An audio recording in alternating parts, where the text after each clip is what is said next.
itong batas na to, dahil daw sa mental health challenges ng kabataan ngayon, it results in lower academic performance. So talagang kawing-kawing yung issue na yon.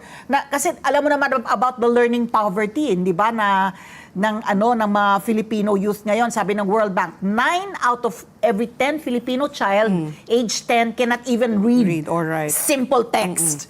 So, yung inuugna yung lower academic performance dito sa mental health nila. Dr. Nick. I agree with you. Tama po yun. Kasi ang sinasabi nitang nagpo-poor memory, di pa sila makakonsentrate, dulot po yan ng anxiety o depression. Pangalawa po, tama po yun. Ang failures na isa sa mga emerging cause ng dropouts or even colleges, hindi lang ito sa high school, colleges and dropouts ay yung mental health issues. Yun po yung problema natin ngayon. Pero yun po yung nabanggit yung OFW, single parents.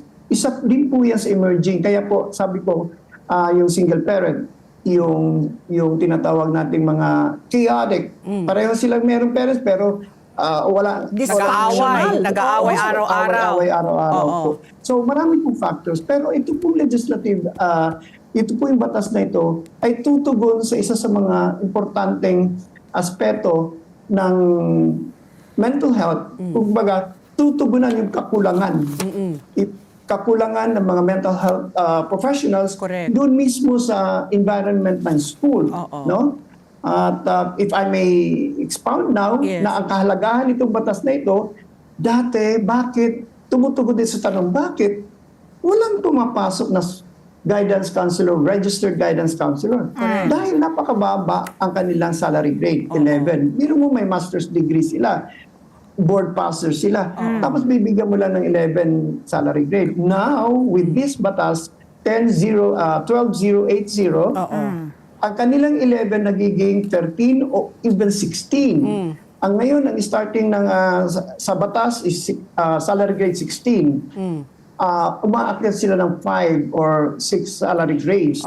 And then, meron pa silang pamamaraan na dati pinagbawal ng kanilang asosasyon na bawal mag-acto, yung stand-in, yung tinatawag na mag-substitute. Kung wala, ikaw na muna, teacher, basta training ka, inalis na po yun sa batas na ito. Inalis yung restriction. In fact, they specifically consider 18 units. Kahit graduate ka ng anong graduate kang college, pag 18 units ka ng behavioral science, pwede ka ng guidance counselor associate with proper training. So, dami talaga. Maganda talaga ito. Napakaganda. Pero di ba, may kakulungan daw. There are 4,460 vacancies po, no? Yes. And sabi mo nga, they start at meron sila dapat master's degree and yet they get, yung salary grade 11 is equivalent to 20,000 pesos per month. Yung 16 po, magkano na po yun? Tapos, sabi nyo nga, babawasan na po. Hindi na kailangan ng master's degree. Kailangan na lang at least 18 units of behavioral science. So, we're making it easier. No. Correct ko lang po, baka na-misconcept to. Hindi po binawasan, kundi po, winelcome po yun habang wala pa yung tinatawag nating registered guidance counselors. Kasi po, i-apply pa po sila, dadami po. Samantala, ina-allow po nila itong tinatawag na existing naman po talaga. Yung mga guidance counselors na hindi registered na teacher sila pero acting as guidance counselor, now kumbaga binasbasa na po yan at dinagdagan, meron pa po silang incentive. Beside a teacher, as a teacher, meron silang teacher counselor kung tawagin, meron po sa batas na dadagdagan ng allowance po sila. Pero hindi siya substitute. So just to clarify rin po, Doc Nick, ibig sabihin, the requirements still remain the same. If you want to be a guidance counselor, you still have to have a master's degree.